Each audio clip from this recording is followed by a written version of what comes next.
So it's been a few weeks since VidCon, and I had a lot of fun, but I also learned a lot of ways to improve my videos. For example, my videos from here on out are going to include something that everybody loves. Treasure.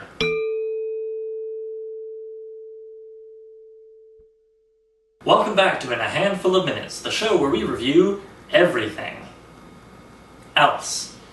In this episode, we'll be reviewing the concept of soulmates, which came out rather heavily in a movie I recently saw, Crazy Stupid Love. For those who aren't familiar, the concept is pretty straightforward. Everybody in the world has a single solitary person who can complete them via the time-honored tradition of romantic love. This stems all the way back to an ancient Greek notion coined by Aristophanes that humans originally had 4 legs, 4 arms, and 1 head with 2 faces. But Zeus feared their power, the power to have trouble buying clothes, I guess, so he split them all in 2, like the most disgusting Kit Kat bars you ever did see. And then Zeus cast all these newly severed halves back down to Earth, with a mission of finding each other, romantic fulfillment. So yeah, do you want to live in a world where soulmates are the real deal or not? Well, a big pro of the soulmate routine is the soulmate guarantee. The guarantee that somewhere in the world is a person who will love you, care for you, and touch your Swiss area.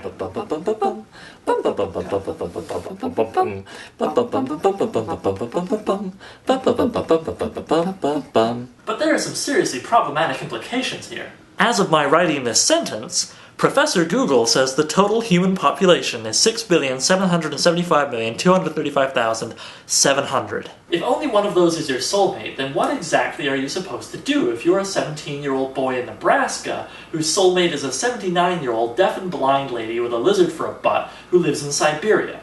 I mean, best of luck to you. I'll definitely watch the movie, but hell, even if your soulmate lives down the street and likes all the same ice cream flavors as you, that's a lot of pressure. Mess this up and you're done. That's it. None of the other boys, girls, or hermaphrodites is going to hermaphrodite it for you. Unless you're working from the model where you're not only guaranteed a soulmate, you're guaranteed to get with them. In the end, if you try hard enough.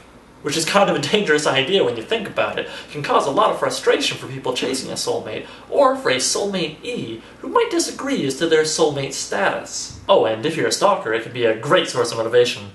And if you're guaranteed to eventually get with that soulmate of yours, then, well, that sort of sucks the life out of things, doesn't it? I mean, why even make an effort in the pursuit? You could just show up to your first date in flip-flops with your junk hanging out, and when the other person comments, all you'd have to do is say, soulmates. It's kind of like if you beat a video game using cheat codes or buy a pre-assembled puzzle. Not very satisfying. Yes, I think it's obvious this review is coming down against soulmates. But don't worry, it's really a lot more inspiring to think that in the world there are many people that you can have a romantic old time with, and that the ones you meet on the road to, hopefully, finding someone you can make a life with, well, they're bound to give you 1 or 2 good stories along the way. Like that time with Lucy when you both ran away to Australia because you heard they had better nicknames there. Then there was that great picnic where Brad told you that his soccer coach was George Clooney.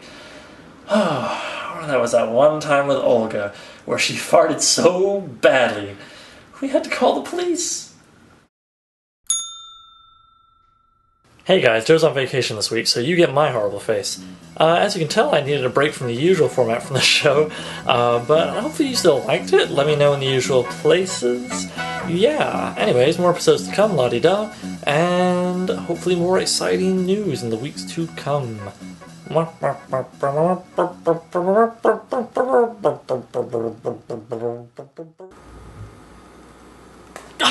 do that.